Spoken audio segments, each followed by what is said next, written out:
Genesis chapter 14 verse 1. And it came to pass in the days of Amraphel king of Shinar, Arioch king of Elazar, Chedorlaomer king of Elam, and Tidal king of nations. Genesis chapter 14 verse 2. That these made war with Bera king of Sodom, and with Birsha king of Gomorrah, Shinab king of Admah, and Shemeber king of Zeboim, and the king of Bela, which is Zor. Genesis chapter 14 verse 3. All these were joined together in the vale of Siddim, which is the Salt Sea. Genesis chapter 14 verse 4. 12 years they served Chedorlaomer, and in the 13th year they rebelled. Genesis chapter 14 verse 5. And in the 14th year came Chedorlaomer, and the kings that were with him, and smote the Rephaims in Ashtaroth Karnaim, and the Zuzims in Ham, and the Emims in Shaveh Kiriathaim. Genesis chapter 14 verse 6. And the Horites in their Mount Seir, unto Elparan, which is by the wilderness. Genesis chapter 14 verse 7. And they returned, and came to Enmishpat, which is Kadesh, and smote all the country of the Amalekites, and also the Amorites, that dwelled in Hazazontamar. Genesis chapter 14 verse 8. And there went out the king of Sodom, and the king of Gomorrah, and the king of Admah, and the king of Zeboim, and the king of Bela, the same as Zor winking face, and they joined battle with them in the vale of Siddim.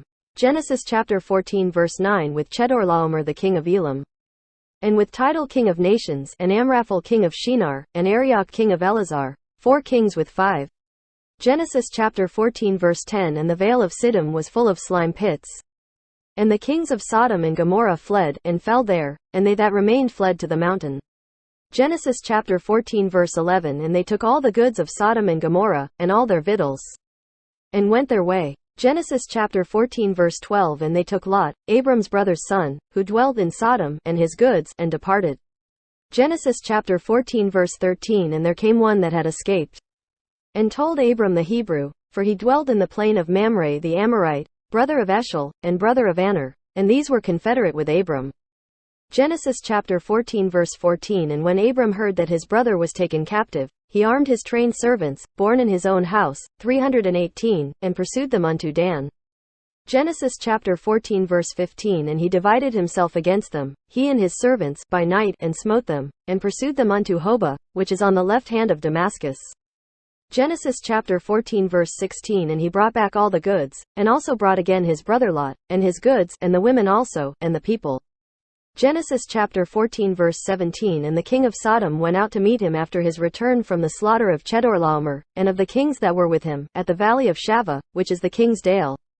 Genesis chapter 14 verse 18. And Melchizedek king of Salem brought forth bread and wine, and he was the priest of the Most High God. Genesis chapter 14 verse 19. And he blessed him, and said, Blessed be Abram of the Most High God, possessor of heaven and earth. Genesis chapter 14 verse 20. And blessed be the Most High God, which hath delivered thine enemies into thy hand. And he gave him tithes of all. Genesis chapter 14 verse 21. And the king of Sodom said unto Abram, Give me the persons, and take the goods to thyself. Genesis chapter 14 verse 22. And Abram said to the king of Sodom, I have lifted up mine hand unto the Lord, the Most High God, the possessor of heaven and earth. Genesis chapter 14 verse 23. That I will not take from a thread even to a shoelatchet, and that I will not take anything that is thine, lest thou shouldest say, I have made Abram rich. Genesis chapter 14 verse 24. Save only that which the young men have eaten, and the portion of the men which went with me, Aner, Eshel, and Mamre. Let them take their portion.